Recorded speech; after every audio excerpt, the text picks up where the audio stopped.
Uma coisa que eu quero que vocês coloquem na cabeça, eu concordo com vocês que a parte de botânica, ela é cheia de detalhe, ela é cheia de nome, assim como a parte lá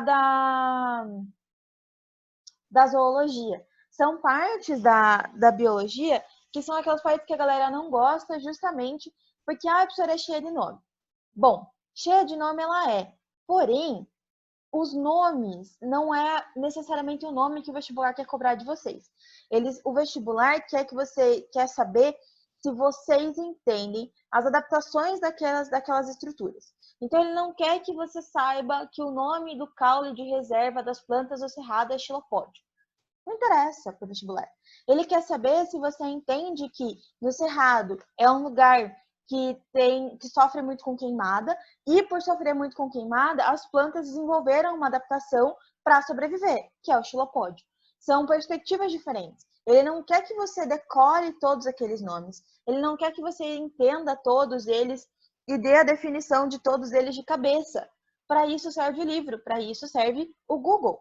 Graças ao santo bom, a santa boa mente de quem prepara o vestibular, eles têm isso bem na consciência. Para o Enem, aí vamos lá para os grandes detalhes. O Enem dos últimos anos tinha sido melhorado muito, tinha ficado muito bom, muito interpretativo, com bastante coisa escrita no texto, e a gente tinha que interpretar aquele texto só. O que aconteceu no ano passado? O ano passado teve uma reformulação no MEC, e essa reformulação no MEC nos trouxe uma nova perspectiva no Enem. Eles ainda não te cobram detalhes de nome, detalhes de estrutura, detalhes, mas ele quer um pouco mais de decoreba. Prof, ainda precisa decorar aquele monte de nome? Não, não precisa decorar um monte de nome. Mas ele já vai te cobrar um pouquinho mais de conteúdo, mais conteudista, vamos dizer assim, do que de interpretação. Mas nos órgãos vegetais, a gente já tem na nossa cabeça que as plantas, assim como o nosso corpo, são compostas de várias células e vários tecidos. Cada um desses tecidos se organiza de formas diferentes no órgão em questão. Quando a gente fala do nosso corpo, é a mesma coisa. Se eu pego o coração, no coração eu tenho tecido muscular, eu tenho tecido nervoso, eu tenho tecido epidérmico, eu tenho o tecido de revestimento e eu tenho o tecido conjuntivo. Eu tenho os 4 tipos de tecido no coração. Só que, qual que eu encontro em maior quantidade? Muscular, porque o coração é um órgão muscular. O que vai acontecer no órgão vegetal? A mesma coisa. Então, eu tenho os órgãos que são compostos por diferentes tipos de tecidos, por todos aqueles tecidos que a gente já viu na apostila 1, só que cada um com uma quantidade diferente de tecido, de tipos de tecido, porque vai depender da função daquele órgão. Então, na planta, a gente tem poucos órgãos vegetais. A gente tem a raiz e o caule, que é o conteúdo da apostila 2.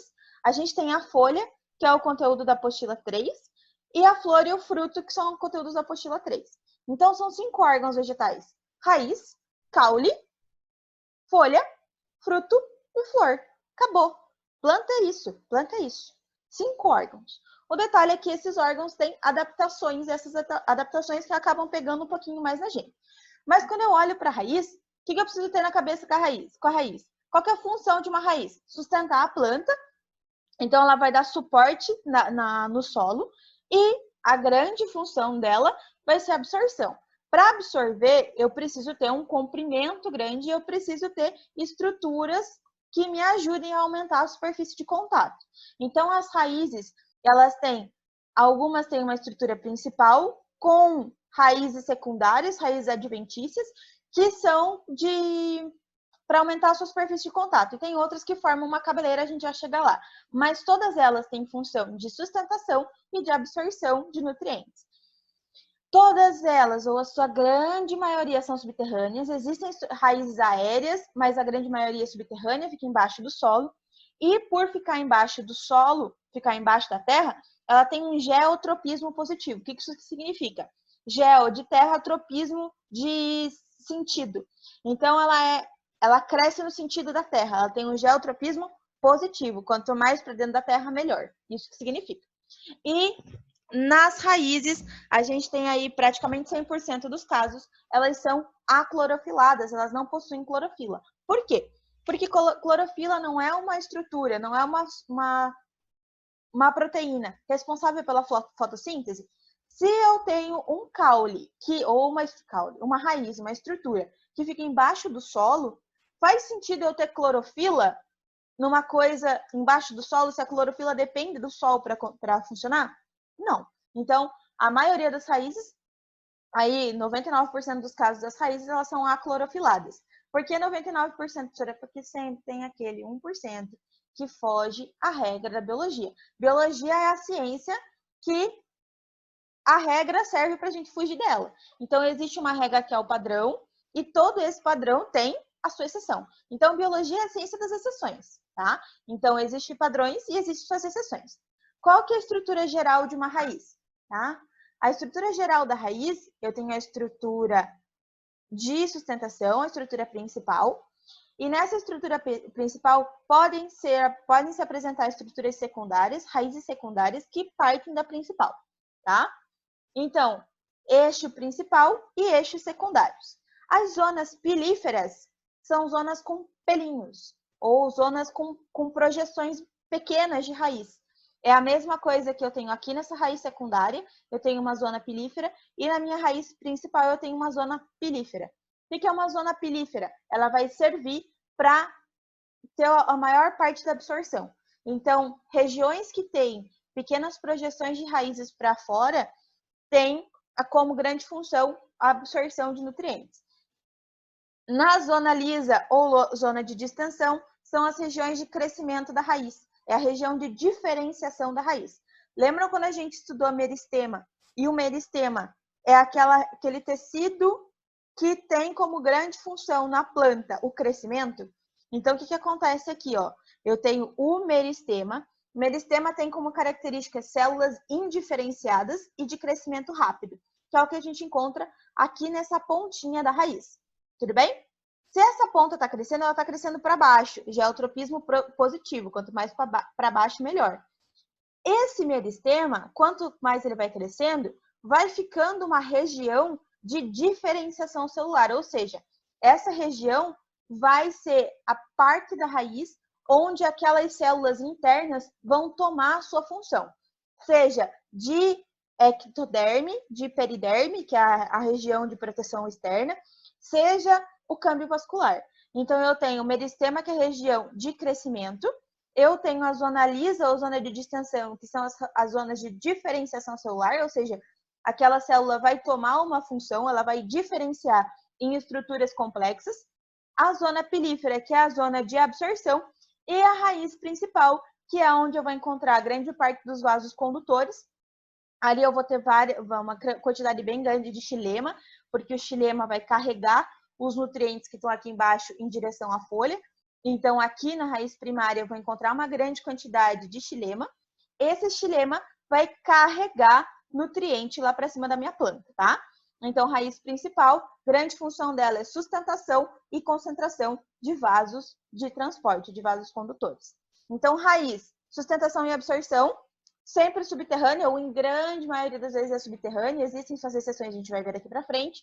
Aclorofilado, porque ela não tem clorofila, porque ela está embaixo do solo, não faz sentido ter clorofila. E já o tropismo positivo significa que ela está crescendo para baixo. Tá? Professora, porque eu tenho que saber disso, não é óbvio? É óbvio, mas a gente dá um nome esquisito, o biólogo dá nome esquisito para crescer para baixo. Já é o tropismo positivo. Quando a gente fala de raiz, então a gente consegue separar ela em dois tipos. A raiz que tem um eixo principal, e aí as suas raízes secundárias. Isso a gente vai chamar de raiz pivotante, porque ela tem um pivô. Pivô, ela tem um centro de crescimento, tudo bem? Então, pivotante é aquela que tem um pivô, tem um centro de crescimento.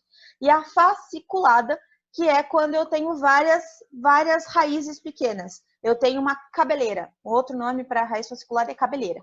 Então, ela vai formando uma rede de raízes embaixo da terra. Quando a gente fala da fasciculada, eu tenho várias faces, por isso fasciculada. Ela tem várias faces de crescimento de raiz. Eu formo uma cabeleira de raiz. E quando eu falo da axial ou pivotante, significa que ela tem um centro de crescimento e vai crescer em direção naquele eixo de crescimento. E as raízes laterais ou secundárias vão saindo em torno delas. Olhando para a anatomia da raiz, essas aqui a gente vai voltar um pouquinho nesse tipo de raiz, eu já vou mostrar alguns exemplos para vocês, dentro das suas adaptações. Na anatomia da raiz, a gente vai retomar um pouquinho aquela ideia da estrutura. Eu tenho o eixo principal, nesse eixo principal eu tenho região de crescimento, região de diferenciação, região de absorção, região de sustentação, tudo bem? Esse desenho, essa imagem aqui a gente já viu quando viu o meristema. Nesses meristemas, região de crescimento, e conforme essa região de crescimento vai entrando mais na terra, vai surgindo a zona de diferenciação, que vai tomando forma. E aí a gente vai ver essa mesma coisa nesse slide aqui, só que aqui eu tô vendo nessa direção. Nessa outra imagem eu tô vendo o corte nessa direção. Então eu vou ver redondo, aqui eu vejo como se fosse uma língua, uma lâmina, tá? Então o que eu vejo lá na pontinha? Se eu cortasse esta raiz bem na pontinha dela nessa direção, eu conseguiria enxergar isso aqui, ó. Região meristemática do cilindro, o primeiro cilindro, aquela região de crescimento, um início ali de córtex, que é aquelas células de preenchimento. Então imagina que eu tenho uma raiz assim e que eu cortei assim. A região mais de fora, região da epiderme, que é as células de revestimento, são as células de proteção. Para dentro desse epiderme eu encontro o córtex. Esse córtex são células de preenchimento, basicamente. E dentro ali vai formar o que é o cilindro vascular. O cilindro vascular é onde eu vou encontrar, basicamente, xilema e floema, os tecidos de condução. E aí a gente tem, nesse caso aqui, uma epiderme, que é bem ali fora, e eu tenho uma endoderme, que é logo em volta do tecido vascular. Por que eu encontro esses dois tecidos? Porque eu estou falando de uma estrutura que está embaixo do solo, esse solo está sujo, esse solo está cheio de bactéria, esse solo está cheio de fungo. Então, dois tecidos de proteção, um tecido endodérmico e um epidérmico, servem para evitar que entrem estruturas sujeiras dentro dessa planta. Se eu cortar um pouquinho mais para cima, aqui eu já começo a ver uma diferenciação. Olha lá, eu já começo a olhar, aqui é bem a zoninha de crescimento. Esse A é a zoninha de crescimento lá do meristema. O B, eu já começo a entrar na zona de diferenciação. Então, é a primeira porção da zona de diferenciação. O que eu vou enxergar aqui? A principal diferença é que esse cilindro vascular aqui, que era uma coisa única lá no tecido meristemático, lá na ponta, agora já começa a se trocar, a se separar entre floema e xilema, tá? Lembram o que é xilema e floema primário? Xilema e floema primário vem direto do cilindro vascular do meristema. Quando eu falo de xilema e floema secundário, significa que eles têm origem no câmbio vascular, a gente já chega lá. Então, olhem para cá, quando a gente olha para o floema primário, eu tenho bem na pontinha, é como se eu estivesse olhando esta parte aqui da planta em corte. Eu tenho ainda o córtex, nesse córtex ainda eu tenho a endoderme. Só que aqui na região do cilindro vascular, eu tenho o xilema e o floema em separado já, que eu já não enxergava, que eu não enxergava na estrutura A. Quando eu olho aqui no C, aí no C eu já estou chegando aqui perto da zona pilífera. Perto da zona pilífera, o que eu começo a enxergar? Um desenvolvimento do meu câmbio vascular. O que é o câmbio vascular? Crescimento secundário da planta, primário de baixo para cima, de cima para baixo, secundário de lateral.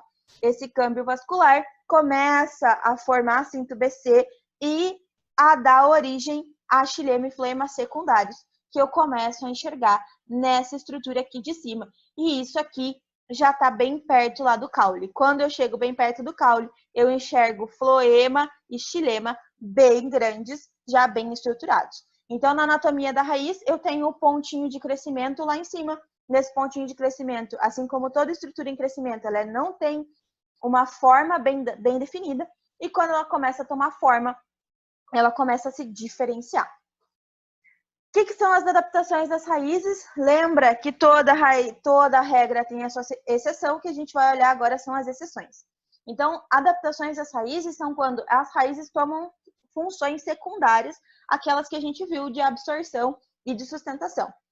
No caso de plantas de mangue, eu posso ter dois exemplos. Eu posso ser uma raiz respiratória. O que é uma planta de mangue? Mangue é o que a gente encontra ali em matinhos, que é aquela região lodosa, ela tem um cheiro de coisa podre, de coisa estragada. Não que esteja estragado, não que o lugar seja poluído, mas é que a região é uma região de decomposição muito forte. Mas é um lugar onde é muito úmido o tempo todo. E aí o que vai acontecer? Eu tenho duas adaptações importantes no mangue. A raiz que a gente chama de escora, ou seja, ela vai formar uma rede uma do lado da outra para se escorar literalmente uma raiz na outra. Então ela usa o suporte da raiz lateral para se fixar. E quando a gente fala de mangue ainda, a gente tem as raízes respiratórias, que tem como estruturas essas pontinhas que estão aqui. Essa é uma espécie de mangue, a Avicennia, e essa aqui é uma outra espécie de mangue que a gente chama de risófora. A risófora tem raiz escora e a Avicennia tem raiz respiratória. Nessa raiz respiratória, existem estruturas que a gente chama de pneumatóforos, que são como se fossem buracos na raiz, que vão permitir a entrada de gases e a troca de gases dessa raiz com o ambiente onde ela está. Porque se ela ficasse exclusivamente embaixo d'água, ela poderia apodrecer. Então, a raiz respiratória tem estruturas de trocas gasosas, evitando que essa raiz apodreça. E aí a gente tem algumas raízes que são bem comuns no nosso cotidiano, que são raízes que são utilizadas pelos animais como fonte de alimento, que são as raízes tuberosas. E aí a gente não pode confundir raiz tuberosa com tubérculo, são coisas diferentes. Raiz tuberosa é a cenoura, é a beterraba, é a batata salsa, é a batatinha barô, a batatinha salsa, a batatinha barô é a mesma coisa, a mandioca, a batata doce, essas são raízes tuberosas. A batata inglesa é um tubérculo, a batata inglesa é um caule adaptado. Aqui, quando a gente olha para a raiz tuberosa, como que a gente vai diferenciar? Primeira coisa, da raiz tuberosa, eu tenho o eixo principal, e desse eixo principal saem raízes e caule. Quando eu sou raiz, vai sair de mim outras raízes menores. Olha aqui, eu tenho a continuação da minha região meristemática ali. Aqui é como se fosse o meu eixo principal da raiz, e dela saindo as raízes adventícias. Quando a gente olha para a batata, a gente não vê essas mesmas estruturas, tá? Raiz tabular ou raiz de sustentação, isso aqui é muito comum em figueira, que são árvores gigantescas, árvores com um diâmetro muito grande e que precisam se escorar lateralmente, além da escora embaixo da terra. Então, a figueira, imaginem que a gente tem figueiras que têm metros de diâmetro, 5 metros de diâmetro. Então, imagina uma planta que é quase do tamanho de um quarto, tem o diâmetro de um quarto quase. Então, eu preciso de escoras laterais para que essa planta não caia. Raiz grampiliforme, ela forma grampos, literalmente. A ideia de grampiliforme é de grampo. Então, eu estou falando de raízes agora que ficam fora da terra. Raízes que ficam se escorando, subindo em cima de paredes. Então, a gente encontra a grampiliforme em trepadeira, basicamente. São plantas que se escoram em estruturas. Essa raiz aqui, ela não está fazendo mal aquilo que ela está se escorando. Ela só está usando de estrutura para conseguir subir. Então, eu tenho aqui plantas que têm como função ou que têm como característica subir em cima de outras coisas. E aí pode ser outra planta, como pode ser a parede da tua casa. E aqui é uma muito conhecida da gente, todo mundo ou toda avó tem uma orquídea em casa, é a raiz da orquídea que a gente chama de raiz cintura. O que é essa raiz cintura? Ela tem uma camada de células esponjosas em volta dela, que a gente chama de velame, e por ela ser uma planta que fica em cima da árvore, a disponibilidade de água, a quantidade de água disponível em cima da árvore é muito pequena. Então, o que acontece é que essa cintura mantém a umidade dentro da parte viva da raiz.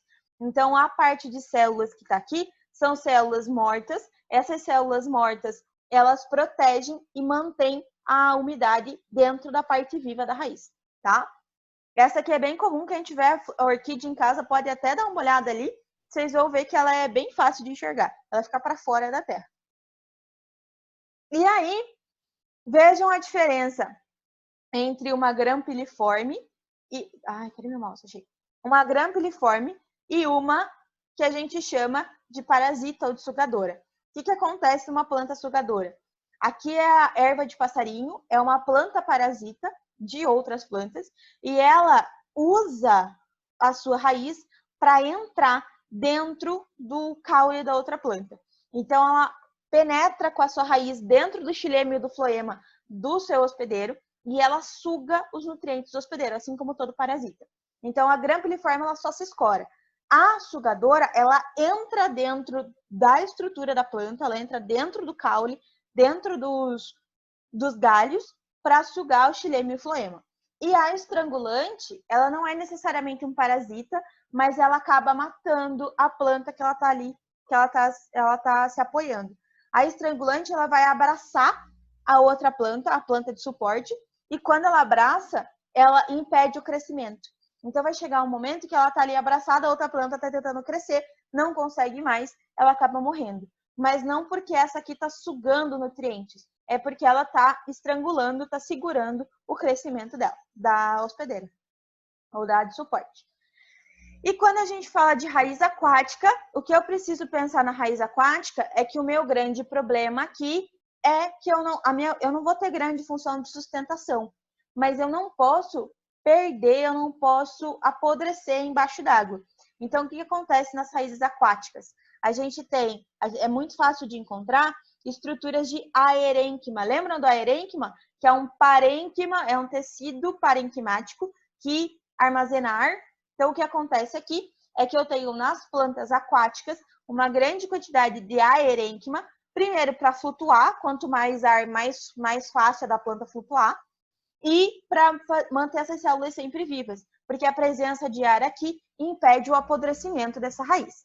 Susi, eu acredito que quando a gente fala de adaptação de raiz, eu sempre preciso pensar nas funções, né? Aqui, quando eu estou falando de respiratória, obviamente é para trocar gás. Escora, o nome já está me dizendo. Eu vou usar de escora, de suporte, de sustentação, de escora, a minha coisa do lado. E a tuberosa, a tuberosa acho que é a mais chatinha da gente pensar, porque ela vai formar uma estrutura de armazenamento. E aí tentem lembrar dos tubérculos, mas aí lembrar que raiz tuberosa não é tubérculo. Tubérculo é caule, tá? Quando a gente fala de anatomia da raiz, eu vou olhar essas células da raiz. E um ponto muito importante que a gente olha na estrutura da raiz são essas estrias de Caspari. Então, dentro da raiz, nas regiões de córtex, nas regiões dos câmbios lá da raiz, o que eu vou encontrar? Então, só para lembrar, o que é o córtex? O córtex é essa região aqui, ó. Ou essa, no caso do tecido meristemático, ou as regiões de câmbio, quando a gente fala do crescimento secundário. E aí, o que eu vou encontrar nessas células ali é uma região formando uma cinta. O que essa cinta vai fazer? Ela vai impedir que a água passe por entre as células. Ela faz como se fosse uma cola, uma ligação entre essas células. Ela faz um reboco entre as células e esse reboco impede que a água e que os nutrientes passem por entre as células, mas passem sempre dentro da célula. Por que isso aqui é importante? Porque se eu estou passando dentro da célula, dentro do citoplasma da célula, o que eu consigo fazer é filtrar o que está entrando e o que está saindo. Então, eu não vou deixar coisas ruins entrarem. Eu só vou absorver aquilo que é importante e vou deixar aquilo que eu não quero para fora. Então, quando a gente fala de raiz, eu preciso ter um controle do que está entrando. E aí, esse controle é dado por esse reboco que é feito pelas estrias de Caspari. E quando a água entra por dentro da célula, a água e os nutrientes entram por dentro da célula, fazendo uma pré-filtragem do nutriente, tá? Então, se tem alguma coisa que eu acho importante da gente ter na cabeça de anatomia de raiz, é isso aqui, estria de Caspari. É o reboco que mantém as células unidas, impedindo que nutrientes e que coisas passem entre as células, mas dentro do citoplasma. E quando ela passa dentro do citoplasma, ela filtra aquilo que está entrando dentro do corpo da planta. E aí, falando de caule, o caule, ele é, vamos dizer assim, ele é quase que tudo ao contrário da raiz.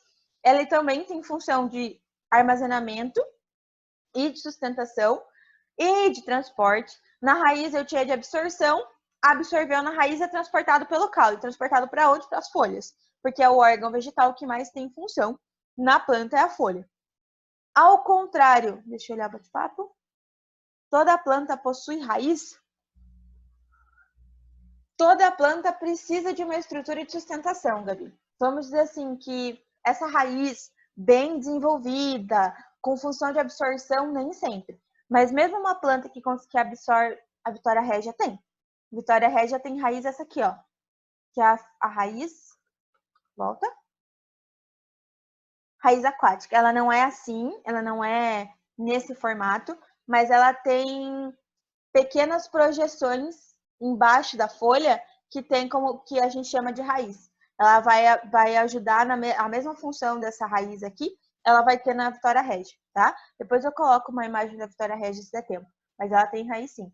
Não é uma raiz super desenvolvida, mas existem estruturas radiciais, estruturas de raiz, tá? Opa, deixa eu voltar. Beleza. Quando a gente fala de caule, o caule, além da função de absorção, ele vai apresentar a função de transporte e armazenamento no caso de algumas plantas. Nem todas as plantas têm caule como armazenamento. Ao contrário da raiz, o caule é aéreo, não é subterrâneo. Existem exceções? Existem exceções, mas na grande maioria dos casos, o caule é aéreo. Na grande maioria dos casos, o caule não tem clorofila, ele não tem função fotossintetizante, mas existem adaptações onde a folha não vai ser uma estrutura útil e aí o caule vai fazer fotossíntese. Ao contrário da raiz, o meu geotropismo é negativo, ou seja, ao invés de crescer para baixo, o caule cresce para cima. Então, o geotropismo positivo é quando eu cresço para baixo. E geotropismo negativo é quando eu cresço para cima, eu vou crescer ao contrário da Terra. E aí, o que vai indicar o crescimento da planta? A luz. Então, a ideia do caule é crescer sempre em direção da luz. Quanto mais luz, melhor. Então, ela tem o que a gente chama de fototropismo positivo, ou seja, a luz é quem faz o direcionamento da planta, do crescimento do caule, tá? Então, raiz cresce para baixo, geotropismo positivo, fototropismo negativo. Caule tem geotropismo negativo e fototropismo positivo. Vamos lá? Aí, tipo de caule. Por que caule é aéreo? Porque tem caule que é subterrâneo. Então, nos caules a gente tem haste, que é o que a gente vai encontrar basicamente em gramíneas e nas ervas que a gente encontra em tudo quanto é canto, que é quando o caule, a estrutura do caule é verde, é flexível e ele tem praticamente as mesmas funções da folha. Stipe, que é quando o caule das das palmeiras, basicamente. Esse caule ele tem anéis de crescimento para cima e ele não tem uma grande quantidade de lignina, ele não forma madeira, ele tem uma estrutura rígida, ele tem bastante esclerênquima, ele tem bastante colênquima, mas ele não tem uma estrutura lignificada e com suberina e com suber, ou seja, ele não forma tronco. Ele é rígido, ele é semiflexível, mas ele não forma um tronco, tá? E normalmente ele é aclorofilado. Ele não faz fotossíntese, pelo menos não quando ele está desenvolvido. Dentro dos caules aéreos ainda a gente tem o tronco, que a gente normalmente sempre lembra de caule, a gente vai pensar nessas árvores compridas, formando madeira. Então, o que eu encontro no tronco? Todo o tronco não possui clorofila, a característica de tronco é não possuir clorofila, ele é muito duro e ele possui uma grande quantidade de lignina e de suberina que formam a madeira ou lenho. Lenho é o nome bonito para madeira e madeira é a estrutura rígida do tronco da planta. Nem toda planta possui lenho, mas toda planta, ou a maioria das plantas, vai possuir um caule. E o colmo é o que a gente encontra no bambu e na cana-de-açúcar, que é aquela haste para cima, bem flexível, ela é bem molenga, vamos dizer assim. Ela é flexível, mas ela não é fácil de quebrar. Ela vai e volta, tá? Ela tem tecidos elásticos. Ela possui nós visíveis. O que são nós? São essas regiõezinhas aqui por onde vão sair as folhas. Então, são desses locais que saem as folhas. Então, os nós são bem visíveis. Se a gente olha para essa planta, os nós ou as regiões de crescimento de folha não são tão visíveis. E no caso do bambu, ele é oco. No caso da cana-de-açúcar, ele é preenchido. Na cana-de-açúcar, esse colmo ainda serve como armazenamento de nutrientes, que é a glicose no caso. Caule trepador. Caule ainda aéreo, fica em cima do solo. porém, ele tem uma função de subir em cima de outras plantas. Eu tenho o volúvel, que é basicamente do lúpulo, o lúpulo que faz a cerveja. Tá? Quando eu tenho um caule trepador, obviamente é de uma planta trepadora. Se eu tenho um caule trepador, eu tenho a possibilidade dele ele ser super rígido, ele ter formação de madeira, essas coisas. Não faz sentido, porque é uma planta que precisa se enrolar em outras plantas. Então, são caules que são normalmente bem fininhos, são caules que têm uma estrutura com pouca lignina, ele é bem simples, bem frágil, vamos dizer assim. Então, o volúvel é quando a planta se enrola em outros galhos. Sarmentoso é quando a gente vê essas gavinhas aqui, que são como se eu me prendesse por um elástico. As gavinhas, elas têm essa função de elasticidade. Então, a planta consegue subir e voltar. Normalmente, a gente encontra em plantas que formam parreiral. Então, a uva, por exemplo, ela tem um caule muito parecido com esse aqui, que é o caule sarmentoso, que ele vai se estruturar e vai permitir que a planta vá e volta, mesmo ela sem ter nenhum prejuízo para a sua estrutura. E o estolão a gente encontra no morango e na melancia, que ele é um caule, a melancia, abóbora, que é um caule que fica no solo, é um caule que fica perto do solo, e que ele emite essas pequenas estruturas de raiz, tá? Essas características, ser volúvel, estolão e sarmentoso, pode ser que a gente encontre duas delas numa mesma planta, tá? O chuchu, por exemplo, a gente vê tanto um pedaço sarmentoso quanto um pedaço volúvel. No lúpulo, a gente só encontra o volúvel. Então, cada planta tem algumas adaptações diferentes de caule. E aí, o caule subterrâneo, que era os últimos aí que a gente precisa dar uma olhadinha, são os caules que eu acho que são mais importantes a gente ter na cabeça, porque eles fazem parte de coisas que a gente utiliza muito no dia a dia e o vestibular gosta disso. Que é o rizoma, o bulbo e o tubérculo. Rizoma é o seguinte, isso aqui é um gengibre. Do gengibre saem várias estruturas de caule. Então, são vários caules que ficam embaixo do solo. Então, cada um desses aqui é um caule. Esses caules estão unidos entre si, tá? Então, são estruturas que ficam unidas entre si, vários caules unidos. E desses vários caules saem várias hastes, saem vários pseudocaules. Por que pseudocaule? Porque o caule verdadeiro está embaixo da terra. E o que sai é um pseudocaule. Quando a gente olha para o tubérculo, a diferença entre rizoma e tubérculo é que o tubérculo libera apenas um pseudocaule. Então, sai um pseudocaule, mesmo que eu tenha vários tubérculos lá dentro. Então, aqui eu tenho aquela batata asterisks, ou a batata inglesa, ela faz igual. Eu tenho dentro do solo várias batatas. Olha aqui a diferença. Isso aqui é uma raiz principal com várias raízes secundárias. Isso aqui é um caule, isso aqui é um caule, isso aqui é um caule, isso aqui é um caule, isso aqui é um caule, isso aqui é um caule. Desses caules todos sai uma haste só um pseudocaule, que é o que a gente enxerga em cima da terra. Por que isso aqui é importante? Porque são plantas que normalmente estão em ambientes que são muito variáveis. São plantas que vão sofrer com a mudança do clima lá fora. Então, é melhor eu armazenar nutriente aqui embaixo do que armazenar nutriente lá em cima e ter um problema de perder toda a minha estrutura lá de cima e morrer. Então, a gente enxerga essas estruturas de tubérculo ou essas estruturas de rizoma ou de bulbo em plantas que têm a característica de sofrer com pisoteamento, plantas que têm característica de sofrer com o ambiente onde ela está lá fora. Então, ela armazena as coisas embaixo da terra. E o bulbo, isso aqui é alho, tá? No bulbo, o que eu vou enxergar, todo mundo já tirou os dentes de um alho. Vocês já viram que ele é todo encaixado em uma estruturazinha branca no meio, que é aquilo lá a gente chama de prato. Então, no prato ficam encaixados vários pequenos caules, que é o que a gente chama de vários bulbos embrincados numa base, que é o prato, tá? A cebola também é a mesma coisa.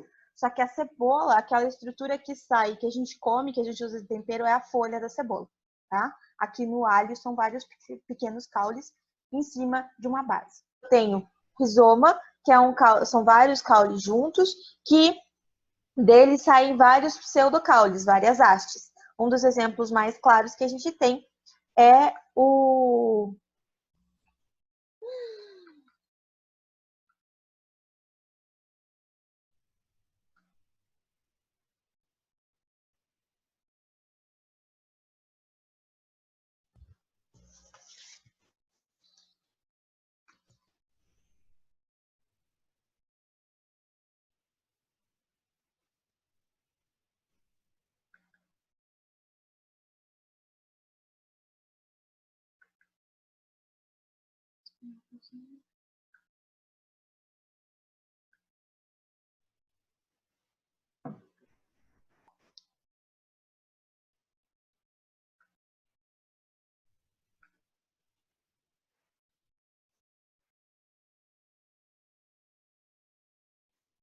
Jesus amado, é muito grupo para uma pessoa só. Deixa eu admitir todo mundo aqui.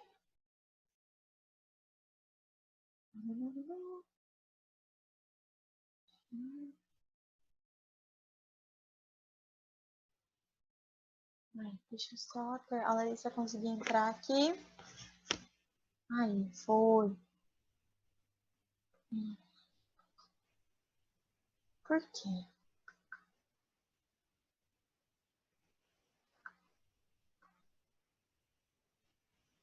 Aí.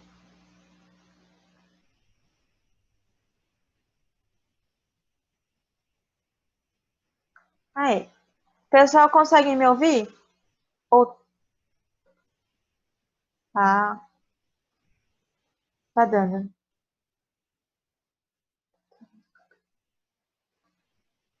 Beleza, então.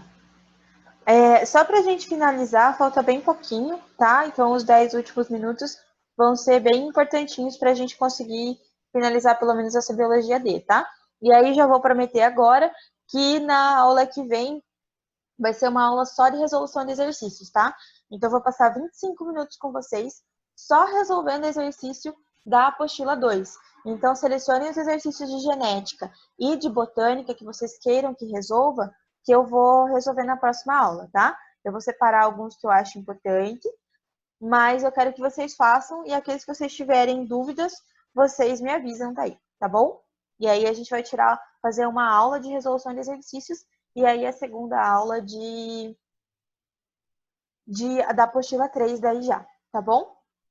Então vamos lá, deixa eu só esperar a Vitória entrar, que ela tá terminando de carregar aqui. Aí, aqui.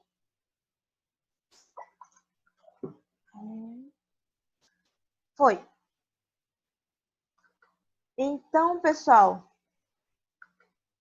vamos lá. Foi. Deixa eu fixar isso aqui.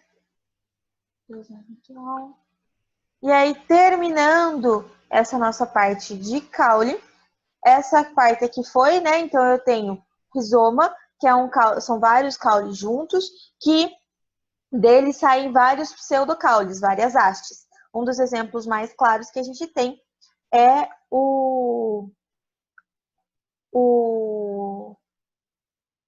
as...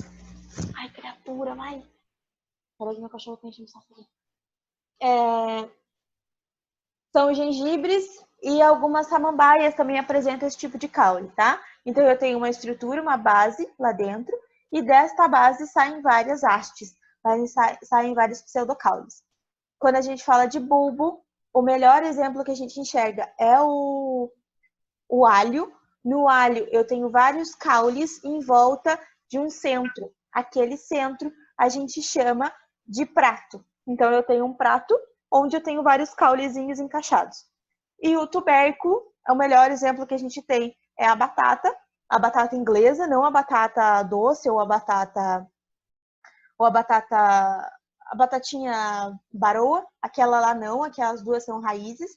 Quando a gente olha para um tubérculo, o que a gente consegue ver? Eu posso ter vários caules aqui embaixo, esses vários caules formam uma única haste. Essa é a diferença entre rizoma e tubérculo. Aqui sai uma única haste de cada planta. Aqui saem várias hastes da mesma planta. E aqui, olhem lá, eu tenho a minha raiz principal e as raízes adventícias. Então, o que eu enxergo aqui são o caule com as suas raízes saindo do caule dele, tá? Então, o tubérculo é diferente daquela raiz tuberosa que a gente viu. Da raiz tuberosa saem raízes adventícias. Aqui do caule, do tubérculo, que é o caule, sai a raiz principal, tá? Essa é a diferença entre os dois. E aí, nas adaptações do caule, esses aqui são só exemplos para vocês, não precisa se preocupar sobre isso. E eu preciso que vocês entendam que são caules fotossintetizantes. Quando que isso aqui vai acontecer? Isso vai acontecer num ambiente que é muito quente, num ambiente que tem pouca água. Por que é num ambiente que tem pouca água? Porque essas plantas não vão apresentar folhas. As folhas ou não existem, ou elas são adaptadas em espinhos, que é o caso dos cactos. Então, o que acontece aqui? Eu tenho um caule que vai tomar a função de fotossíntese, porque aí a casca, a camada de proteção e de armazenamento de água é maior. Então, o que vai acontecer? Eu encontro este tipo de plantas onde o caule é fotossintetizante e armazena água em lugares que tem pouquíssima água disponível no ambiente. Então, ele não pode ter folha, porque pela folha ele vai perder água. Isso aqui é cavalinha, tá? É uma planta bem comum que a gente usa para fazer chá. Esse aqui é um cacto, dos mais comuns do planeta, né? As folhas são sempre adaptadas. Isso aqui é um outro tipo de cacto, só que nesse caso aqui, isso aqui não são folhas, isso aqui são acúlios da planta mesmo. Então, aqui eu não tenho folhas adaptadas, eu simplesmente não tenho folhas. E aqui, nesse tipo de caule suculento, as folhas são adaptadas em espinhos. E aí, isso aqui a gente já falou sobre acúlio e espinho lá nas primeiras aulas. O espinho tem origem no câmbio vascular, então ele é muito duro. A gente não consegue quebrar ele, a gente consegue serrar ele, assim como serraria o caule, mas a gente não consegue tirar ele com a mão. O acúlio, que é igual ao da roseira, o acúlio ele já tem uma origem epidérmica, é mais fraquinho, a gente consegue tirar com a própria mão. E aí é o que eu tinha dado de exemplo lá no começo, que é o xilopódio. O xilopódio ele é muito, muito comum em planta de cerrado. As plantas de cerrado, elas apresentam estruturas de caule embaixo da terra, não são tubérculos, são estruturas de caule mesmo embaixo da terra. Ela serve para armazenar nutriente e tem um crescimento muito rápido, tá? No xilopódio, eu vou encontrar essa estrutura, ela tem uma capa, ela tem uma camada dura em volta dela, ao contrário do tubérculo, que é a casquinha da batata super fina. Aqui o xilopódio, ele é envolto de uma camada bem grossa, bem dura, inclusive com suber, com lignina. E ele tem como função, quando esta parte aqui de cima queimar, porque o cerrado é um lugar que o fogo faz parte da rotina daquele lugar. Quando essa parte de cima queima, o xilopódio tem como função regenerar essa estrutura aqui de cima. Então, são plantas que possuem caules de armazenamento embaixo da terra. Professora, aqui, por que não é o tubérculo? Porque o tubérculo tem uma casca fina. Aquela casca fina, ela não sobrevive a lugares onde vai pegar tanto fogo. Ela vai sobreviver a pisoteamento, ela vai sobreviver a outras coisas. Aqui eu tô falando de plantas que são adaptadas ao fogo, tá? E a anatomia do caule, a gente já falou sobre isso aqui lá na primeira apostila. Eu vou só dar uma retomada. O que a gente encontra no caule? No caule a gente tem o suber lá fora. Esse suber é um tecido de revestimento, é um tecido morto, que é aquela famosa casca da árvore. Embaixo do suber tem o felogênio. O felogênio é um tecido secundário de proteção da planta que serve como um revestimento, é como se fosse uma epiderme. O córtex, tecido parenquimático, é um tecido de preenchimento. Para dentro do córtex a gente encontra floema, e entre o floema e o xilema a gente encontra as estruturas de câmbio. O câmbio para dentro forma xilema, para fora forma floema. Isso é a anatomia do caule, basicamente isso. E aí a gente tem que olhar igual a gente olhava lá para a raiz. Só que a raiz a gente olhava de baixo para cima, aqui a gente vai olhar de cima para baixo. Quando eu pego de cima para baixo, eu vou ter estruturas que não são diferenciadas, que têm crescimento rápido, e conforme eu vou descendo, quanto mais embaixo eu chego, menos capacidade de crescimento eu tenho. Por quê? Porque essas células aqui são diferenciadas, elas já tomaram a sua função. Se elas já tomaram a sua função, voltar para trás é mais difícil. Então, lá em cima, a gente vê os tecidos de crescimento primários, xilema, floema primário e a estrutura de meristema. E conforme a gente vai descendo, eu tenho esses tecidos mais desenvolvidos. O que eu preciso, que eu acho super interessante quando a gente fala de caule, é olhar para os anéis de crescimento. Por quê? Porque os anéis de crescimento me contam, inclusive, a história da Terra, a história climática da Terra. Existem árvores que são milenares no nosso planeta, e essas árvores milenares, o estudo dos anéis, dos caules, me contam como o clima mudou na Terra em milhares de anos, ou centenas, pelo menos, de anos. O que vai acontecer no crescimento? Esse centro mais escuro do meu caule são os primeiros anos de crescimento. A planta cresce muito rápido, forma caule muito rápido e tem essa estrutura da medula mais escura. Conforme vai passando a estrutura medular, olha o que vai acontecendo isso, a maioria das árvores que tem tronco vão apresentar. A gente tem, quanto maior o feixe, mais ela cresceu, mais a árvore se desenvolveu. Então, se a árvore se desenvolveu bastante, significa que aquela estação era uma estação de primavera ou de verão. Se era um verão muito quente, bem chuvoso, ela vai crescer bastante. Então, quanto maior o anel, mais chuvoso e mais quente foi aquele lugar. Esses anéis mais escuros aqui são os invernos, ou as regiões, ou os tempos mais frios. Por quê? Porque a árvore não vai crescer no frio. Ela não vai crescer no frio porque não tem nutriente disponível, não tem água, não tem nutriente no solo. Se não tem água, não tem solução de nutriente no solo. Então, quando a linha é uma linha fina, era inverno. Quando a linha era uma linha grossa, era verão. Quanto mais grossa, maior é o verão, maior disponibilidade de nutriente. Quanto menor é a linha do verão, significa que aquele verão tinha menos nutriente. Ele ainda foi uma estação quente, mas ele foi uma estação com menos nutrientes. E aqui a gente não consegue analisar, nesse caso aqui, ele está mostrando cicatrizes de incêndio florestal. O que isso significa? Significa que o incêndio foi tão forte que chegou a deixar uma marca na feloderme. Deixa eu voltar aqui. Ele deixou uma marca na feloderme e mais para dentro no córtex. Porque quando a queimada, ela é só uma queimada superficial, ela só queima o suber aqui de fora. Quando é uma queimada que é mais profunda, causou mais problemas, ela gera uma cicatriz nas estruturas vivas da planta, no felogênio ou no floema. E aí a planta deixa aquela marca, ela não consegue se livrar daquela cicatriz. Então, analisar os anéis de crescimento, se a gente olhar aqui, ó, esse aqui é o primeiro crescimento da planta. Aí eu tenho um período de inverno, aí eu tenho um verão bem longo, ou um verão bem quente, com bastante chuva. Aí um outro inverno, olha lá, outro inverno, um verão longo, outro inverno, verão longo, outro inverno, verão longo. Então a soma dessas duas linhas aqui dá um ano. Aí quando a gente olha mais para cá, vocês estão vendo que vai ficando cada vez mais pequenininhas as linhas de verão e as linhas de inverno se tornam um pouquinho maiores. Então significa que essa árvore aqui passou por um período de baixa temperatura.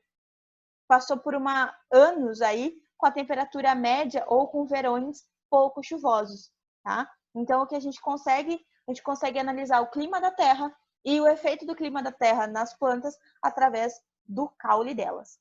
Suci, galerinha, essa parte de tecido vegetal, de órgãos vegetais, a gente termina hoje. Ela não é uma parte complexa, não é uma parte que vocês precisam se preocupar loucamente em decorar aquele monte de nome, porque o nome dificilmente vai cair. Agora, a adaptação, como aquilo funciona, para que aquilo serve, aí eu já aposto mais, tanto para o vestibular quanto para o Enem, tá bom?